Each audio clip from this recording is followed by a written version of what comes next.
Hey guys, welcome to a new series on my channel. Well, I say new, it's not exactly that new. As you can probably tell from the screenshot I've got here, what we're opening here. It's World End Economica. It's time to dig back into a world of the moon, to Lunar City. Into a world of Hal and his friends.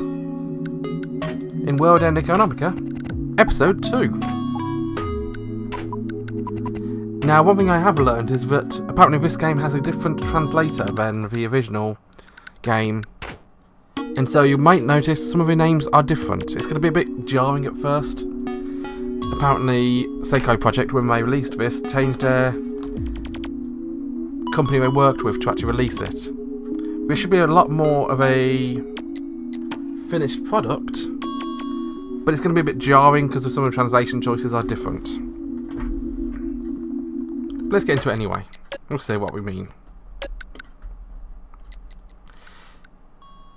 you've not seen World End Economica, go back and watch Series 1. It's a pretty good show, pretty good game. Buy it on Steam if you want yourself. But long ago, I wasn't able to trust in a girl completely. I wasn't able to hold on to her hand in a storm that was throwing us around. Overcome with panic and fear, I fought my hardest, but ended up only looking for a way out. It's just, there was a much bigger problem than me trying to find a way out. That is, I couldn't hold on to the hand of one who had faith that we could pull through together. In those final moments, I lost sight of what I should have believed, what I should have protected, and what was truly important. It turned out that bravery wasn't about being afraid of anything, but rather it was about holding up one's grace under pressure. I wasn't brave. I didn't have a shadow of grace. I wept myself and prayed to a god that didn't exist. I held not the hand of one who was important to me, but the understanding and lenient hand of a reaper. You can never know if the outcome of an experiment will be a success or failure. Of course, there was nothing better than success. It's just that there are failures you must never commit. It's been 4 years since then, and I still wake up in the middle of a night reaching for that hazy white light I could never touch. The things you can't allow to get away from you in this world. Like an insect pinned to a board. I had that pinned down inside of my heart.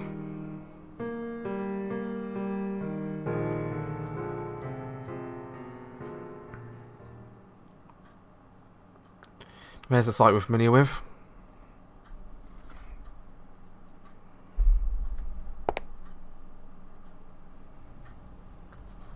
Oh, this looks a bit slummy. Broken glass, dilapidated walls, and a light with a ball pulled out. I stood in front of an apartment complex with all these impoverished area. Nobody was here to clean it up, so there was a pile of beer bottles and some kind of parcel paper in the streets. All coated in rain and garbage. It was just before 11 AM, the quietest time in a residential area. I readjusted my luggage and passed through the apartment's dimly lit entrance. Is it going here? Doesn't look that nice to me. Up until recently, much like with slums down in Terror, this part of Lunar City wasn't a bad area. As other districts became nicer, the land value of quality of living here decreased, where those incapable of paying their rent took up residence.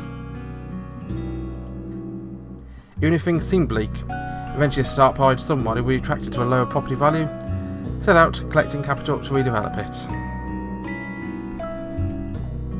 The apartments and buildings would be torn down, the humble little watering hole would become a proper bar, and the endearing general goods store let you put shampoo and soap on a tab will be transformed into a heartless modern shopping mall.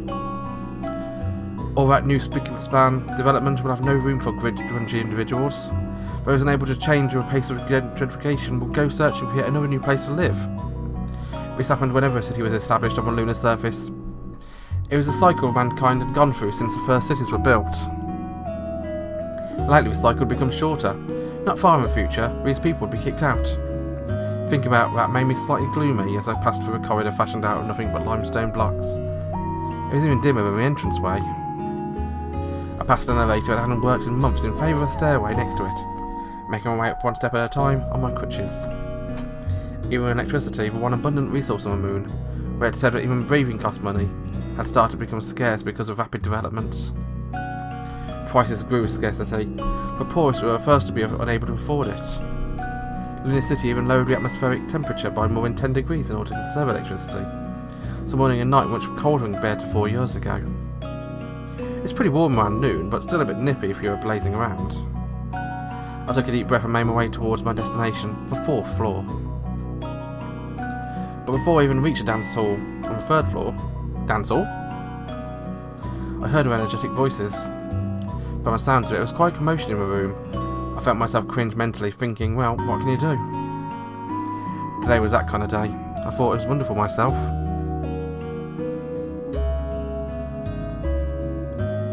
It has to be Mr. Jones's place from lot 14. Get other drinks, not just liquor. Making my way up the steps one at a time, I suddenly heard a booming voice so loud it made me wonder how badly it was echoing inside the apartment. It wasn't a vulgar voice though. I didn't even mean complimentary and say it sounded very clear. I got it, I ain't no kid. I just once came with a guy thumping his way down the stairs. Turning past the dance hall, he paused in front of me with a look of disbelief in his face. We knew each other. His hairstyle had changed so much it was hard to shake the feeling when it looked half over after the last 4 years. Hey, you finally made it. It's already started. Oh my life. He's right, the hairstyle is completely different. It sort of suits him, but it's weird. But I'm not mistake that dress sense anywhere. I heard. It sounds pretty lively. Ah, we're known as Haru, are we? Not Hal. Because you don't have many happy occasions like this. Soro has his hair back instead of wearing it in his characteristic afro. He descended a few stairs before bringing up his hand to my shoulder. Yeah, it's Soro. Spelled C-E-R-R-O this time, not Soro, the French way. What are you waiting around for? Oh, your ass up. Don't keep a star of a show waiting. Huh, don't be all bashful. I'm not, I was just thinking how you haven't changed at all. Ah, even my hair like this and wearing a tie when I go to work. Soro chuckled as he said that. It's so aside, he doesn't even wear a tie. Nor does he go to his job often. The only change, if I were to believe some dubious internet cafe owners on the outskirts, was that he is now a senior engineer in some software company I've never heard of. Turns out Soro regretted not being able to save Risa from her situation 4 years ago. And that's another change, Risa instead of Lisa. He could live without money, but he couldn't help someone else if he didn't have any. That's why he gave up the afro. What about you? Instead of just talking about other people, how about you? Huh? I'm talking about Risa. When I said that, Soro's face went sour and his mouth twisted. He scratched his head, straightened up and let out a big sigh. That's probably an old habit from when he still had an afro. Adult relationships ain't that simple. Without missing a beat, I replied. I'll bet. I think you're pretentious. You think you're an adult by saying that? I looked at Soro without saying a word and brought my fingers to the edge of my mouth, pushing it up. It was an artificial smile. After that day 4 years ago, my face, much like my left foot, wouldn't move. Nothing good from being an adult. Soro said that with a sigh. If I could change my expressions, I'd probably really be smiling. Weren't you on your way to buy something? Yeah, that's right. I'll get you something you want. Want a kiddie drink? I'd appreciate, but... What? I looked out of work. I need to get back. Soro looked dumbfounded and shrugged his shoulders. You're a workaholic. Nice phrase, but I need to work or else I'll get kicked out of a dorm and be forced to quit school. Ah, you're on a work scholarship, was it? Compensating for your work in public service, right? Right. Because of this leg, I'm an underdog in society. I've been able to claw my way in, but I'm just always scraping by the grades. If I don't work hard, I'll be tossed aside. I doubt it's like that. I thought I was all short on help. I must think that if I can get to it, I don't have to worry about it. Soro pondered on that and then spoke very frankly. That's just how our lunar surface is. It's how, to a certain degree, I think things should be allowed to run their course. He stared at me silently for a brief moment before slowly making his way down the stairway. You're a grown-up now. Thanks. He replied to my retort for his nose and descended a flight of stairs. If I were a kiddie drink? I heard him from the stairs, but he didn't reply. Ascending the steps, I entered a corridor on the 4th floor. Laughter filled the air. It was probably quite lively since Soro had been sent out to restock it before it was even noon. Everyone was in good spirits simply because of the location. but I don't think much people who drink just even socially. It was true enough to go back to work after this, but even if I didn't, I'd still be on my guard. I took off my coat and tie, and slung my coat over my arm, changed my appearance to match the rest of them. If it comes to it, I can make use of this mobile left leg of mine. I could probably drop my crutches and take a dive to get out anything that might happen. I turned my corner into that small corridor while thinking of that, but then stopped in my tracks. There was a figure in the corridor.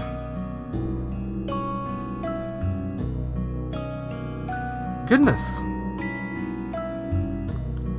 Yeah, goodness indeed. She's really changed. She uttered when she noticed me, flapping her clothes to call down from the corridor. It was Risa, who sheltered me when I ran away from home 4 years ago, and taken care of me even after my troubles. She would grab the midsection of a black and white habit, and was flapping her hem around, very unladylike. She was as cheery as usual, but her face showed signs of fatigue, and her cheeks were as rosy as though she had a fever. I thought about pointing out she was drunk, but no.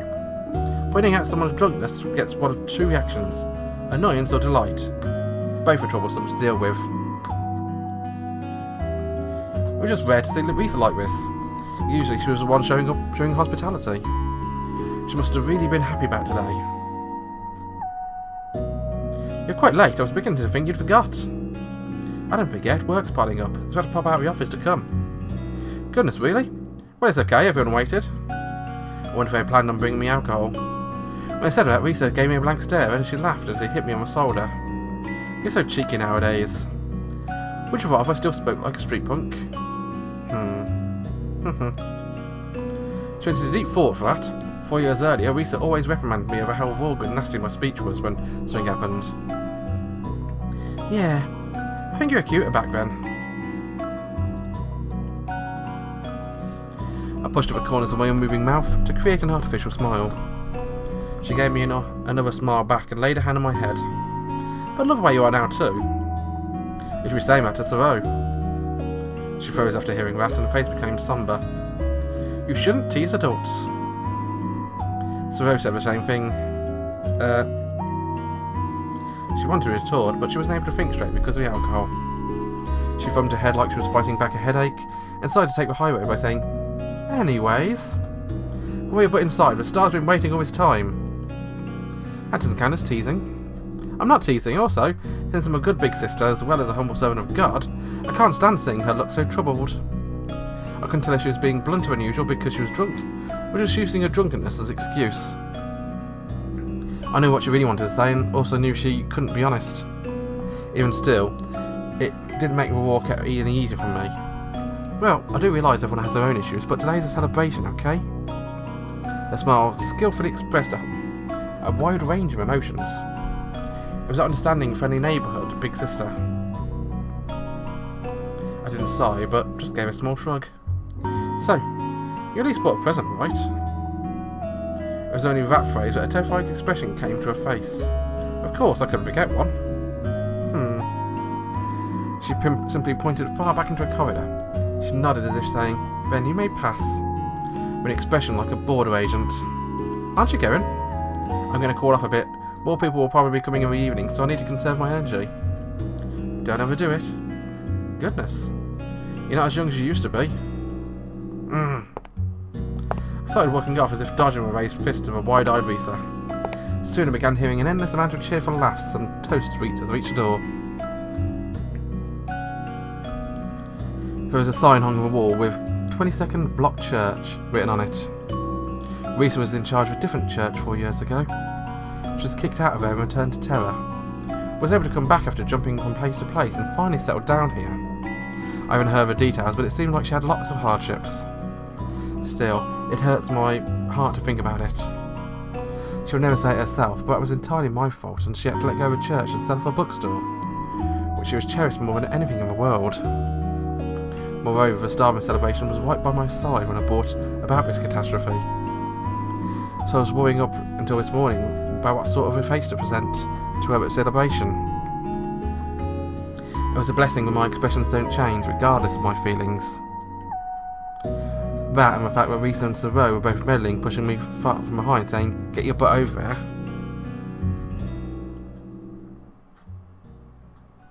I took a deep breath and prepared myself. What's this for our dear, beloved friend? 4 years ago, I lost sight of what was really important. So I kept telling myself that this time I wouldn't look away. I took one step from the door. It was in that larger room, so it was a straight shot into the living room from the corridor. It was like I came at a perfect time. Everyone was right in front of my eyes. So much had happened 4 years ago. But I never once blamed me for anything. Honestly, this was someone I couldn't make it up to, no matter how hard I tried. When she looked like she was on the verge of blossoming into a woman, and grown a little taller since 4 years ago. Perhaps she was uneasy because she actually worried that I wouldn't come.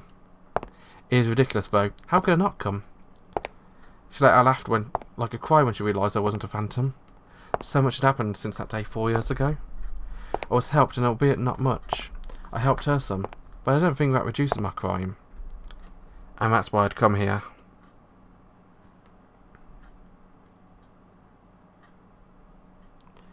Congratulations on getting into college. That wasn't the face I was expecting.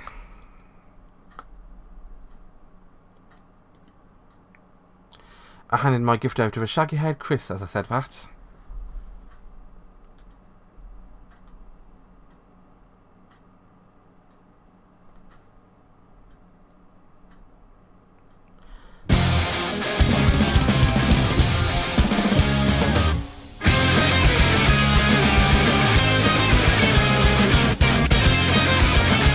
This is World End Economica, episode 2, the opening credits.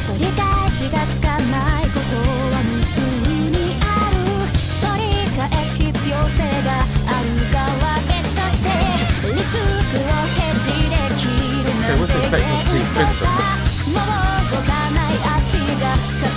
Seems like she's going to have a bigger role in this game.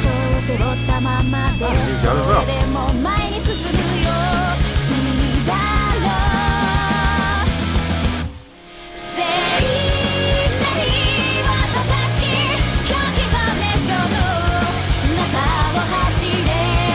We are missing a certain someone in the opening credits though.